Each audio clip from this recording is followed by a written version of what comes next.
Well, thank you, Mr. Chairman. And as someone who probably falls Make it into a that little bit 1%, louder if you could, Mark. sure.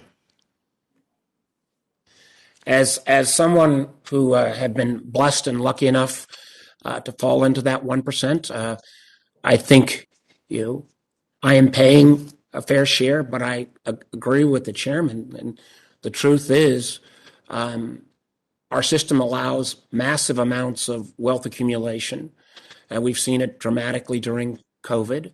And we've got to find a way that some of the wealthiest Americans in our country do pay their fair share. And I believe the focus of some of the president's proposals are not even actually on the 1%, but the tenth of 1%. And I think the numbers there in terms of share of wealth and amount of taxes paid, unfortunately, are pretty dramatically different. Um, Director Young, first of all, it's great to call you director, not acting director, and appreciate the very important work you've done.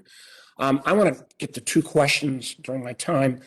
We all know that one of the things that's driving inflation is a shortage of housing supply. Home prices, we know, have more than doubled. Rents are up about 14%.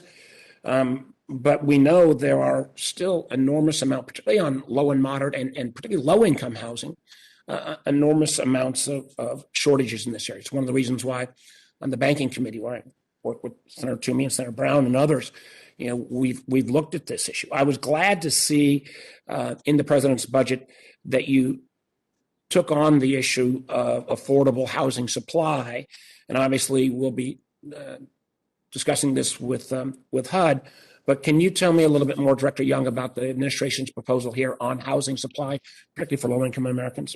Thank you, Senator Warner, and I know you've worked hard on this issue. What we found is we'd often put proposals that dealt with the demand side, vouchers, and we'd often, look at the statistics. The vouchers weren't used. What we really have in this country is a supply issue of affordable housing. This bill would invest $50 billion through direct spending, incentives to state and locals to improve many of the barriers there are to building affordable housing, and also a tax credit system that would encourage the building of affordable housing. Well, I appreciate that and look forward to working with you and HUD on this issue. I want to take my last 2 minutes and go at an issue that's also near and dear to my heart, but kind of nerdy, and that is questions around the Technology Modernization Fund. I think if we look back at, frankly, working with Secretary Mnuchin, where we had to be very creative, and actually the chairman and I had, I think, a better plan on income replacement during COVID that would have been fairer and more balanced. And it's not often that the chairman and I find such complete agreement, but instead we ended up with a fairly blunt instrument put forward by the Trump administration of a $400 a week plus up on uninsurance. And it was arbitrary, and a lot of that was due to the fact that we didn't have the technology to be able to do the kind of income replacement that some of our European partners did instead. We continue to underinvest, and I think the administration has moved forward a bit on Technology Modernization Fund. I hope we could add more to this. If we're going to make federal government more efficient, more transparent, and hit to the goals of following the money, we're going to need a IT systems that match 21st century. IRS is a classic example. We've talked about that a lot.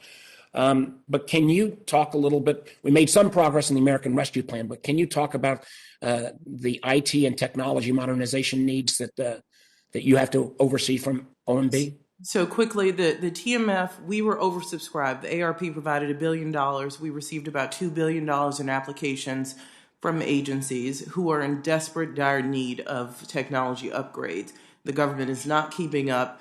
It makes us less safe to foreign actors, including some terrible breaches we've seen in the recent past. Also, we're not providing the services that the American people deserve. Well, I appreciate that. And again, the chairman and I worked on, I thought, a more direct plan to help Americans. I hope we can still put some of those plans in place going forward. So if we ever have the kind of crisis we had around a COVID type experience, we have a more efficient system in place. Thank you, Mr. Chairman. Thank you, Senator Braun.